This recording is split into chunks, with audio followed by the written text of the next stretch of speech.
How are you? That's the first question. I wanted to preface this with you might need to just lay down and put legs up the wall. That could be your practice. I'm gonna start just by suggesting coming to your seat, leaning back, feet in front of you, knees bent, and just starting the windshield wiper swaying.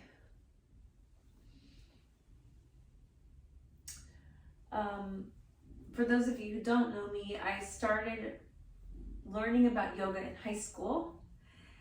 And then when I was in college was when I really started practicing the asana part of yoga. So that was, was a good 20 plus years ago. And then in my 20s, after I'd been practicing for a number of years, I did my first teacher training. And so it was then that, once you do a teacher training, then you start to really learn the 8 limbs of yoga, the philosophy, and you learn that yoga is a way of life and not just about the physical practice. So over all these years, I've evolved, of course, because my body has changed, my life has changed. Now I'm in this stage where I've done a lot of excavation of things and I'm continuing to explore where I'm at with it. It actually feels really right since the pandemic that I've had this chance for a couple of years now to take a break from sharing regular practices in a studio and just like getting more of an opportunity to decolonize my practice, to really think about the whys and my past experiences and my past teachers, and figure out what's meant for me in it and how I want to share these practices that I love. So on this YouTube channel, that's really what I'm doing, is offering this chance to share my interpretation of it in a simple way from my home, in my sweats, and do it with joy and hopefully invite your curiosity and growth as well, so we can be in this together to continue to evolve within these practices and how we take them in, how we share them.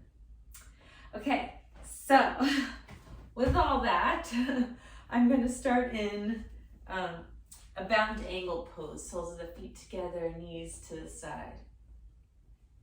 So when I come into bound angle, aka butterfly, I can kind of sense right away how my hips, low back, feet, spine, how all of that is coming together in one moment. This for me is a pose that really gets into that pretty accurately right away. So in order to continue to explore that, you might take little spirals, circles, movement in the spine and neck.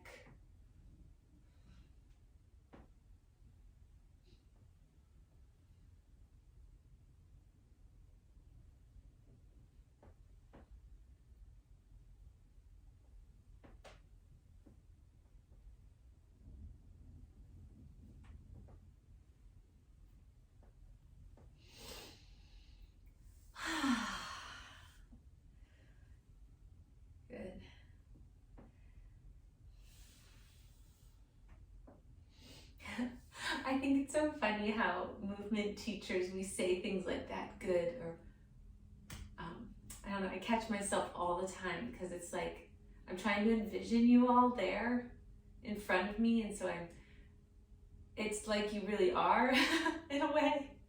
So I've noticed that from other people too, when we're trying to share a practice, we do those little phrases and things like you're actually there. So you are in my mind. I can see some of you there. Okay. From here, I'm going to place one elbow to one shin or knee, and then reach out to where I can today. And so sometimes it's just straight out from the chest, finding rotation, in the shoulder. Sometimes I can come up further and explore.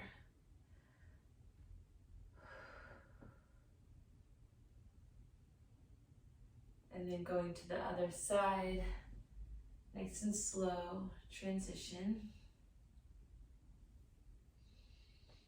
Starting with the shoulder rotating and then seeing if there's a little bit more shift to happen in your center through your ribs, your spine.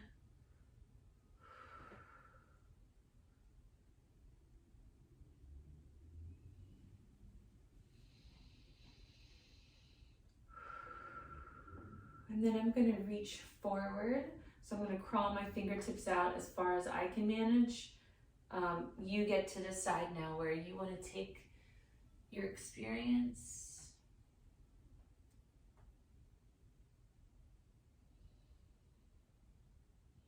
And since I'm in a forward fold here, I'm taking a big 360 breath, trying to fill up my back, ribs, my whole diaphragm, stomach, chest.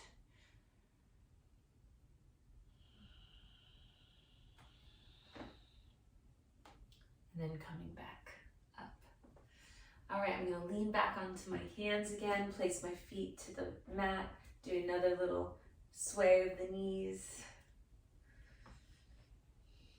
Maybe even lift hips for a moment. Come down, and I'm gonna come into shoelace pose. So I'm gonna drop one knee so that the knee is more or less in my midline area, and then see if I can step the opposite foot across. So some of you might just be like that. You might need to put a towel or something underneath your bottom. If you can stack the thighs and the knees, you might go into that. Now again, if you're watching and you're newer to this sort of movement, remember that I've been doing these sort of shapes for over 20 years. And so I always like to point that out because I don't want people to get discouraged. I want you to find the modifications, the blocks, the chairs that work for your body. And I have to similarly check in with certain poses that Jill Miller talks about, how she's retired a lot of poses that no longer feel safe in her body. And so that's the sort of thing I think about too. Now, after you've practiced something, moved in a way for so many years, where can little adjustments be made where you're holding on to the integrity of your structure and making it less about pushing yourself into a shape just because you can. So first, just sitting with it.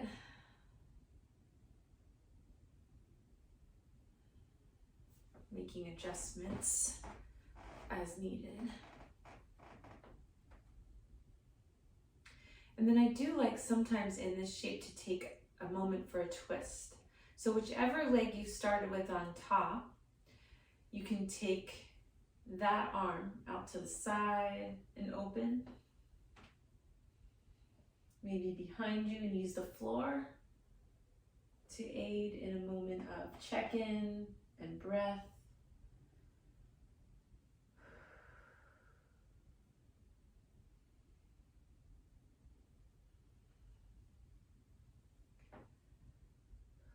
And then I'm going to come forward just enough that you feel something perhaps a little different than if you're sitting upright. So it could just be, 1 inch forward. And each day that you try something like this, it might be different. So I'm going to then take my arms back behind and allow for a release.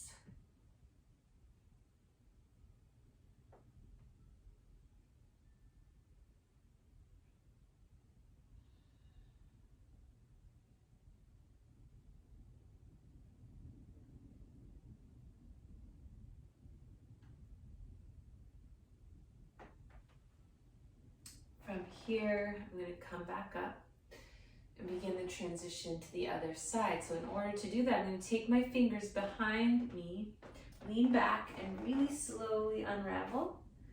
And then I'm going to extend the legs out into a straddle for a moment and come forward just for a check-in there.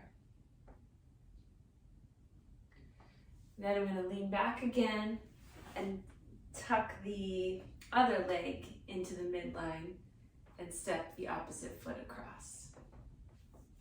So I like to start like this with the knee up and just see if I can adjust my pelvis, my seat, and then if my hips feel and muscles and everything feels okay, because sometimes this is an area too that can get some muscle cramps, then I can see about possibly stacking the knees and thighs.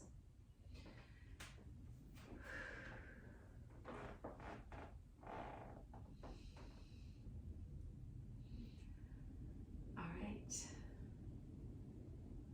So I'm going to start with a moment of twist. So I'm going to twist to the side that the leg on top is.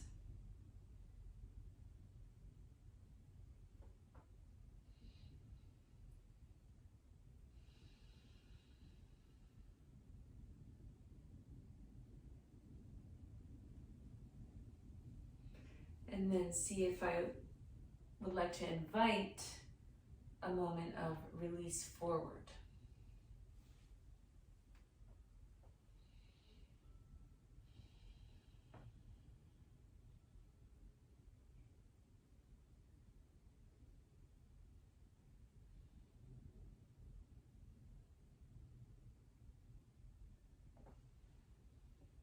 Slowly coming up. Same thing for the release, leaning back and gentle unravel into a straddle position, taking a moment and then release. So now I'm going to suggest just legs up the wall or legs up the chair. So this is the short snippet for Sagittarius new moon and for this whole cycle that we're in with the holidays. If this is all you have time for, that's what I'm going to recommend. Taking bound ankle, shoelace type or twist kind of hip movement and stretch, and then legs up the wall, legs up the chair, legs up the couch, and just start there. And if that's all the time you have, and maybe you have more room after that, then so be it. But, you know, this could be it. I have a bolster here that I'm going to put my hips up on and then lay down. Just gives a little extra support under the back of the pelvis and even more of a lift with feet above, lower half of the body above the heart. I'm going to let my arms rest back behind head.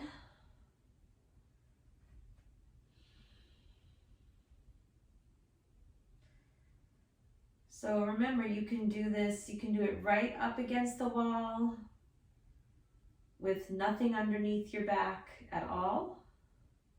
You could do it on a carpet or a rug with your legs bent like this over a chair or couch.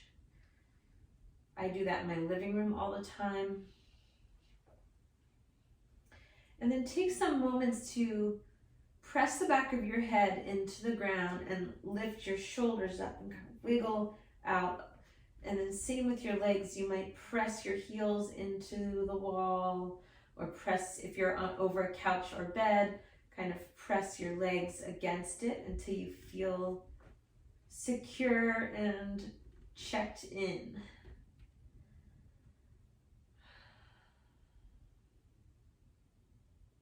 You might have a blanket over you. You might put an eye pillow on your eyes, your face. Keep the lights dimmed. Maybe put some soothing music on.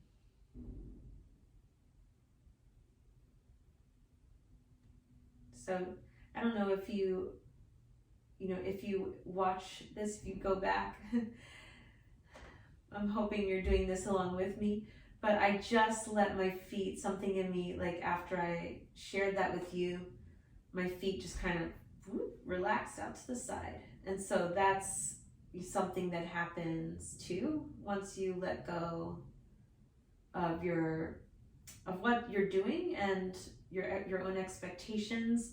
You might find that then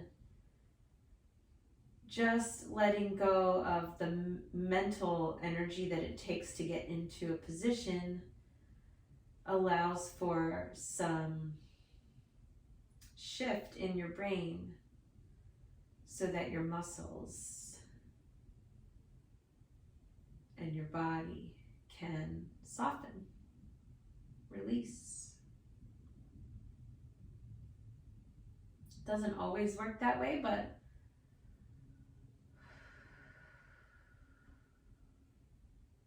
usually can, at least somewhere.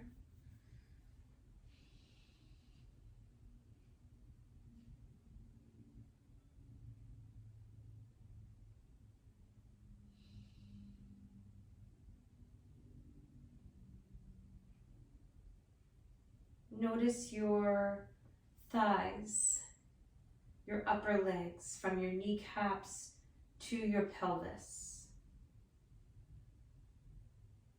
Bring your attention there. Welcome a moment of gratitude for the power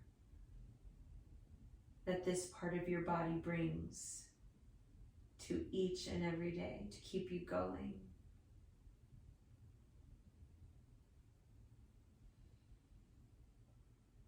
Bring your attention to your hips, both right and left side of the pelvis, all the muscles and fascia surrounding it,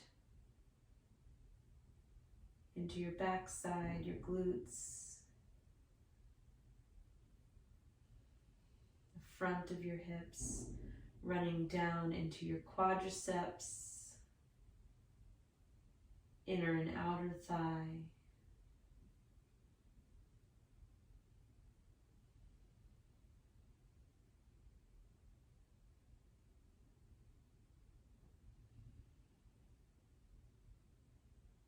and just observe what comes up for you when you scan this region of the body.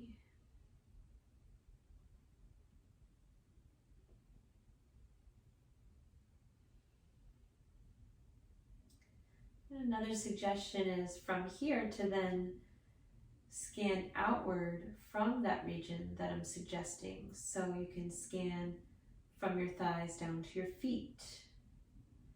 And perhaps at the same time also scan from your thighs up into your chest,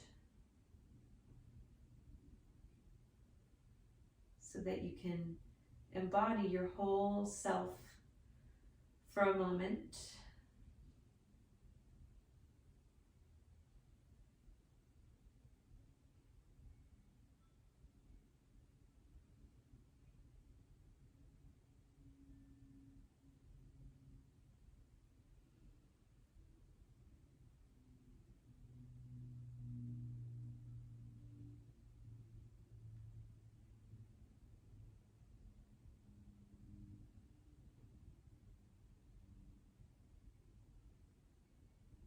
And take a more intentional round of breathing.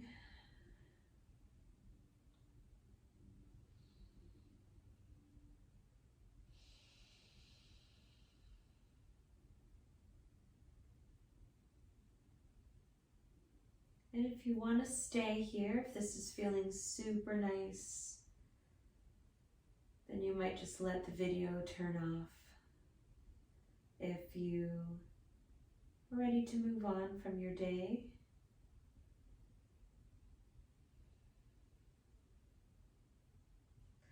and you might start to slide your elbows down closer to you until your hands can come to your center.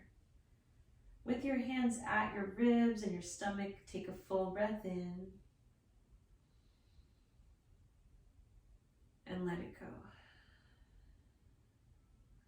Then wiggle the toes, feel your ankles, your feet. Start to bring your legs to the wall or wherever you are doing legs up of. And then very gently start to roll to one side. Take your time to then use your outer hand to come up from there. I'm gonna roll right into my hands and knees actually, and take a moment of cat-cow. So on all fours, go ahead and rock back and forth in your spine. Use the ground for support.